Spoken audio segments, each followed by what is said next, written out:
Ini mengenai hubungan Pak SBY dengan Ibu Megawati nih Pak, yang disebut-sebut masih berjarak. Apakah pandangan ini benar?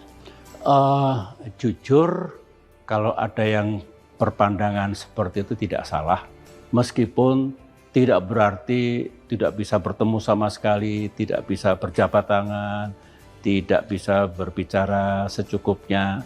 Tidak seburuk itu sebetulnya, tapi memang benar, belum cair sekali. Kalau saya berusaha memahami Mbak ya, mungkin kontestasi kami dulu juga keras. Tahun 2004, 2009, barangkali itu pengaruh atau sisa-sisa dari kontestasi yang keras ya. Yang jelas Mbak, saya menghormati beliau sebagai presiden pendahulu ya, dan tidak ada hambatan dari sisi hati saya ya. Mungkin time will tell, mungkin sejarah akan menakdirkan nanti seperti apa hubungan saya dengan beliau ke depan. Apa ada upaya Pak untuk mungkin membuka kembali komunikasi? Sebetulnya ada dan boleh dikatakan banyak ya.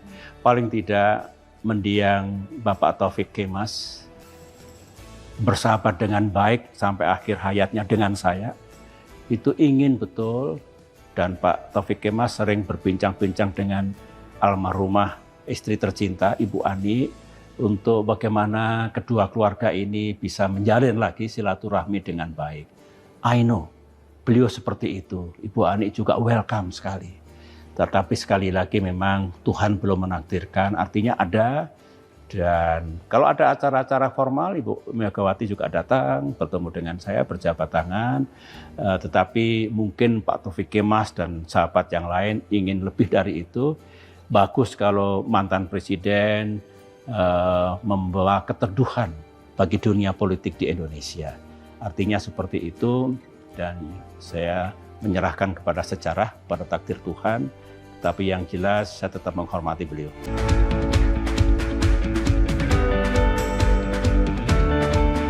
Bapak dulu kan berhenti dari karir militer 7 tahun sebelum masa pensiun. Betul. Waktu itu Bapak bintang 3 nih Pak. Iya. Nah kalau Mas AHY juga istilahnya pensiun lebih cepat dari jalur militer dengan pangkat mayor. Iya.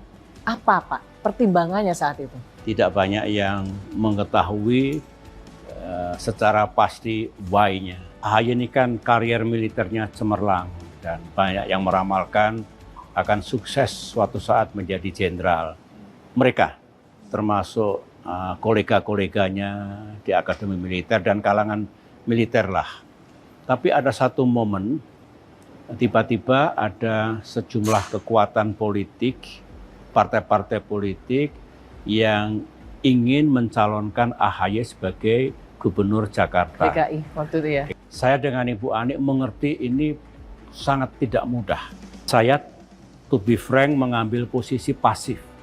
Saya dengan Ibu Ani. Saya panggil Agus sama Anissa, ada seperti ini, tolong pikirkan dalam-dalam. Akhirnya ada istikharah berdua, satu malam penuh karena menjelang pendaftaran sebagai calon gubernur. Kemudian hari berikutnya lagi menyampaikan kepada saya dan Ibu Ani menangis mendengarnya. Kami sudah mengambil keputusan bersama Anissa untuk siap untuk pindah pengabdian.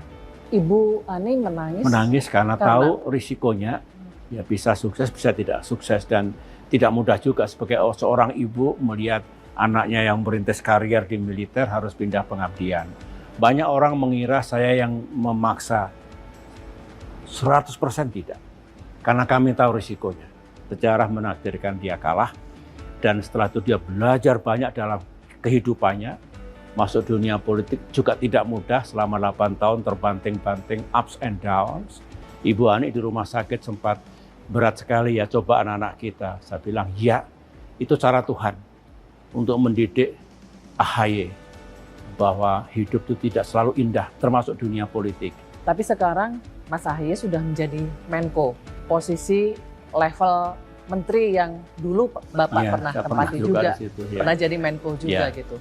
Apakah menurut Bapak Mas AHY sekarang ini sudah berada di jalur yang tepat untuk karir politiknya mendatang?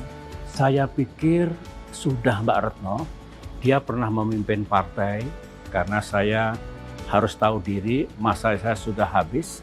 Saya harus keluar dari dunia politik praktis, menjalani hidup saya yang baru. Dia sebagai generasi yang lebih muda mendapatkan amanah dari partai untuk memimpin. Bahkan pernah kepemimpinannya mau dirampas oleh sebuah kekuatan, tapi dia bertahan, berani menghadapi, dan itu ujian Tuhan juga, ujian sejarah juga. Dan menurut saya ya ini bagus untuk kelanjutan karier politik AHY ke masa depan. Kemudian kalau Mas Ibas nih Pak, Ya. Nah Mas Ibas kan juga karir politiknya sudah cukup panjang, Ya. hingga sekarang berada di posisi pimpinan MPR. Ya. Bagaimana pandangan Bapak? Itu juga tidak mudah, Mbak Retno, ketika dia konsultasi ke saya sama almarhumah, selesai pendidikan di Australia, sebaiknya saya kemana? Tapi kalau masuk dunia politik seperti ini, kalau masuk dunia swasta seperti ini, terserah. Dia pikir itu akhirnya bismillah masuk dunia politik. Tetapi juga dari bawah betul. Kalau dia terpilih 4 kali, alhamdulillah sekarang menjadi anggota MPR, memang betul ada nama Yudhoyono.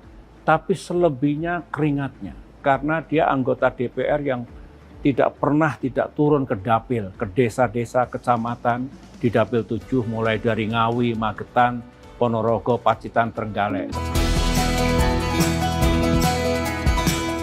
Ini Mbak Retno sebagai pemimpin Kor Taruna dulu, komandan divisi, sering memimpin seperti ini, tentu pasukannya banyak sekali.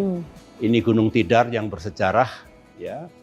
Saya juga ikut drum band dulu, waktu presiden sempat main, waktu farewell ke Magelang. Oh iya, itu terakhir ya. Waktu itu Bapak satu angkatan dengan Pak Prabowo ya, presiden kita saat 4 tahun ini. bersama-sama beliau saya. Nah, gimana tuh Pak? Mungkin ada cerita pertemanan atau jangan-jangan ada persaingan saat itu? Pak Prabowo, sahabat dekat saya, benar kami bersahabat dekat betul, tapi juga bersaing dalam arti berkompetisi secara sehat, ya. Karena baik sebagai sahabat tetap menjaga kedekatan persahabatan, tapi berkompetisi dalam arti ingin sama-sama sukses. Pak Prabowo di baret merah, saya di baret hijau. Sama-sama jadi kolonel, jadi jenderal, alhamdulillah sekarang sama-sama menjadi presiden. Pak Prabowo yang saya kenal dulu, mulai tingkat 1, memiliki idealisme yang tinggi. Juga sangat mencintai negeri ini, seperti kita juga lah. Dan aktif bersama-sama saya di kegiatan Kor Taruna. Cuma bedanya dulu waktu itu saya anak desa dari Pacitan, ayah saya seorang letnan, Pak Prabowo putra menteri. Kalau bahasa Inggris saya kan struggling. Tetapi Pak Prabowo bahasa Indonesia struggling dulu. Jadi sama-sama ada tantangan, ya, tetapi all in all he's a good man. Dan saya mendoakan sukses memimpin Indonesia. Kalau sekarang, seperti apa Pak hubungan Bapak tetap dengan bagus, Pak Prabowo? Tetap bagus ya, bukan hanya kemarin pada saat Pilpres, tetapi sebagai sahabat kami kerap bertemu, mendiskusikan banyak hal, bagaimana negeri ini makin baik, ekonominya, kesejahteraan rakyatnya, kedaulatannya dijaga, kemudian sistem hukum, keamanan, dan sebagainya. Tapi berarti setelah Pak Prabowo dilantik menjadi presiden, masih sering mungkin berdiskusi? Masih. Saya menghormati beliau menghormati saya, jadi indahlah. Dan falsafah saya, Mbak Retno, di Indonesia hanya ada satu matahari, Pak Prabowo. Tidak boleh ada matahari kembar. I respect for him, beliau juga tetap hormat kepada saya, jadi tetap indah persahabatan kami berdua. Apa Pak pesan Bapak untuk Pak Prabowo saat ini? Sebagai Presiden ke-8 dengan segala tantangannya gitu Pak. I trust him, bisa memimpin negeri ini. Memang persoalan selalu ada, kompleks, ekonomi sekarang seperti ini, fiskal kita, dan sebagainya. Pak Prabowo juga tahu, maka I'm hoping beliau bisa menetapkan kebijakan yang tepat, keputusan yang juga tepat, sehingga apapun masalah yang dihadapi oleh bangsa ini, pemerintahan Pak Prabowo bisa mengatasinya dan memajukan kita semua.